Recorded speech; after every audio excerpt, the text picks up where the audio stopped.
Hello, this is Nana, the storyteller, and I'm here today to tell you the story called King Solomon's Magic Ring. It is a very old Yiddish or Jewish folktale told from ancient times in ancient lands, handed down through the generations from grandparent to grandchild, parent to child, friend to friend, and neighbor to neighbor. You've no doubt heard stories of King Solomon. He was known to be a wise king. And there is mention in several of his stories of his magic ring. There is also mention of the ring in stories about King Arthur and the Knights of the Round Table, where they discuss setting out a quest to search for King Solomon's magic ring. Well, this story is a story of how King Solomon came to possess his magic ring. Now, as I said, this is an old Yiddish folktale. I am not Jewish, and I hope that anyone in my audience who may be will grant me some leeway in the pronunciation of some of the words. This is a story originally adapted by Rebecca Story-Weaver Cohen. And when I tell a story, I like to wear a hat because generally I tell stories in the classroom, and this hat is a reminder to the students. When it goes on, their voices go off and their listening ears go on. It's kind of become my signature. King Solomon's magic ring. Once, in the middle of summer, close to sunset, when the air is clear and the sky is bright, King Solomon liked to sit in his palace rooftop garden and look out across his kingdom and watch the people walking in the marketplace back and forth. And one particular day, he overheard some guards talking, and he looked out and recognized one of them as his old friend Benaiah. They'd grown up together as boys, and now Benaiah was his captain of the palace guard. The king listened as Benaiah spoke to the other guards, saying, "Whatever it is the king asks of me, I procure it for him." Well, the king was a little concerned about this speech. It sounded as if Benaiah was lacking in humility, that he was becoming a braggart. The king decided right then that he would help Benaiah learn a lesson in humility. And so he called Benaiah to the throne room.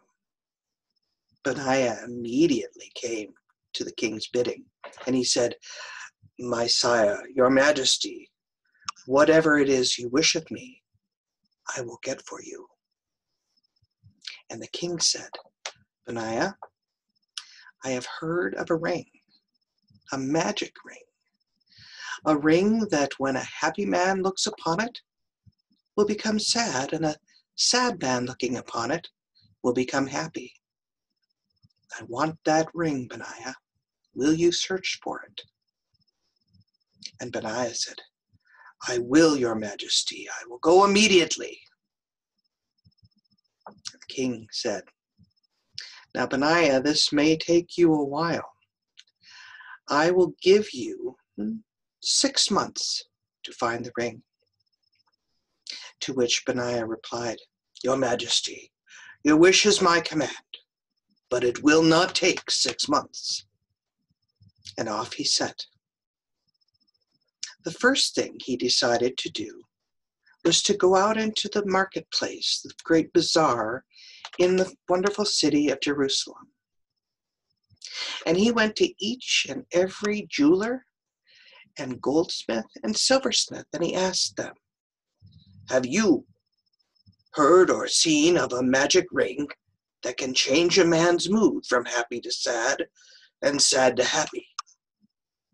To which each of them replied that no, they had not heard of such a ring.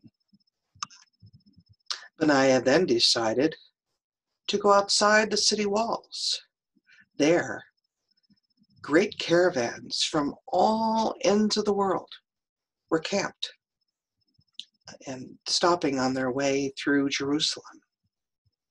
Benaiah went to each and every camp and asked the peddlers there if they had heard of a ring that could change a man's mood. And each one replied, no, they had not heard of such a ring. Benaiah then decided to go out into the countryside, and he stopped at every village and town and city, and again asked each goldsmith and silversmith and jeweler if they had heard of a magic ring that could change a man's mood from happy to sad and sad to happy. He still had no luck. He decided to push right to the edge of his country's borders and yet beyond, stopping at every habitation and asking there.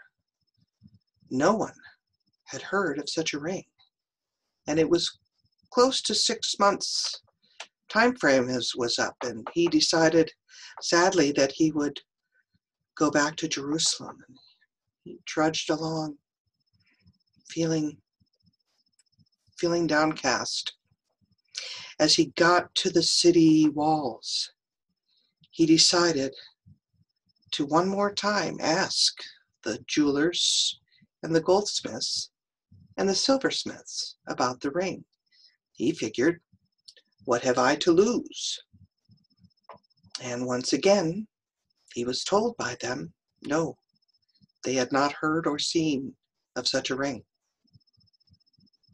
Just then, Benaiah noticed a young boy.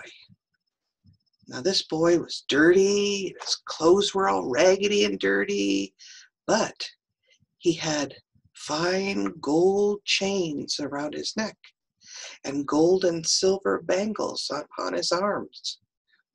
And Benaiah thought, what have I to lose in asking this young boy about the ring?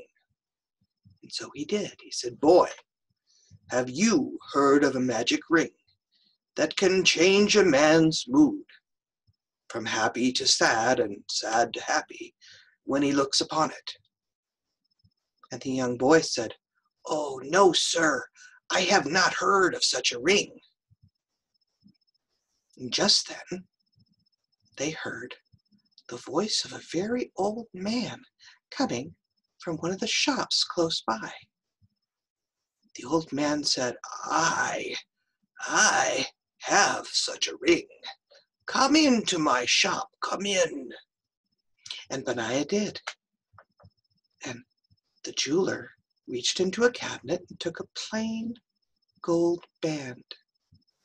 And upon it, he inscribed 3 letters, the Hebrew letters for G, Z, and Y, Gam, Yud, and Zion. And when Benaiah looked upon the ring, his face broke out in the biggest smile, and he said, This is the ring I have searched for indeed for these many months.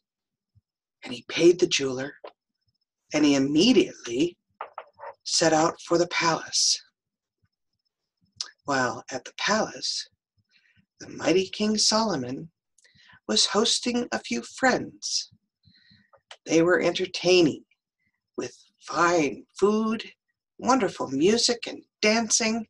Everybody was having a wonderful time, and the king was very happy, especially so when he found Benaiah coming through the throne room doors. And he said, Benaiah, you have finally returned to me.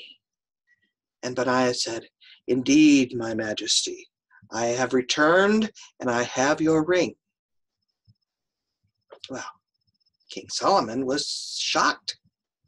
He was expecting a unsuccessful and humbled Benaiah, but instead, here was Benaiah with a ring, claiming it was the magic ring. And Benaiah handed the king the ring. The king looked upon it, and he noticed that it was inscribed with the Hebrew letters Gam, Zion, Yud. And wise king that he was, for whom all mysteries and questions are answered and revealed, why, he knew what the meaning of those letters were.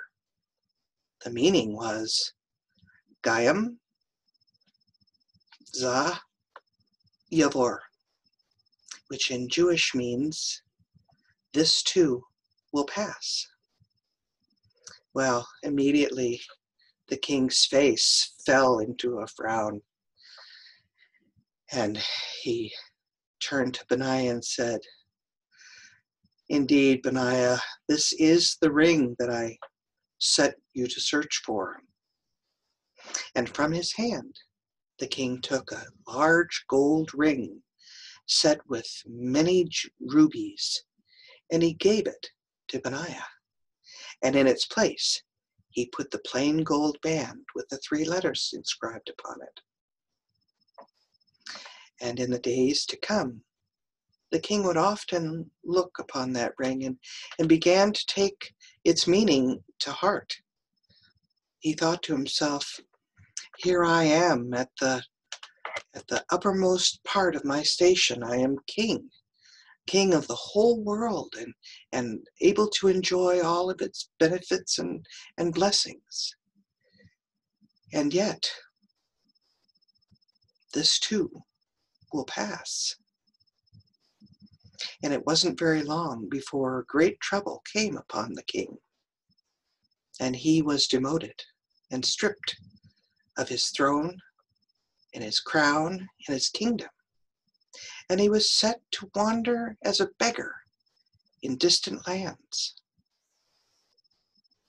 And as he was contemplating his situation, he would look upon the ring, and he would think to himself, I was once powerful and wealthy and at the top of my station, and now I am a beggar. But this too will pass, and I will hope that one day I shall return and once again be king. And so it came to be that King Solomon was restored to his crown and his throne and as ruler of the kingdom. And that is the end of the story of King Solomon's magic ring. And I hope that, like me, you will listen to this story and realize that even though this year has been very trying and very difficult, this too will pass. And in times when you are experiencing happiness and health, I hope that rather than make you sad, that thinking about this story may help you be grateful and appreciative of all the blessings and all the wonderful happy moments that you might experience. I hope too that you'll remember enough of this story to share it with someone else. Thank you for listening.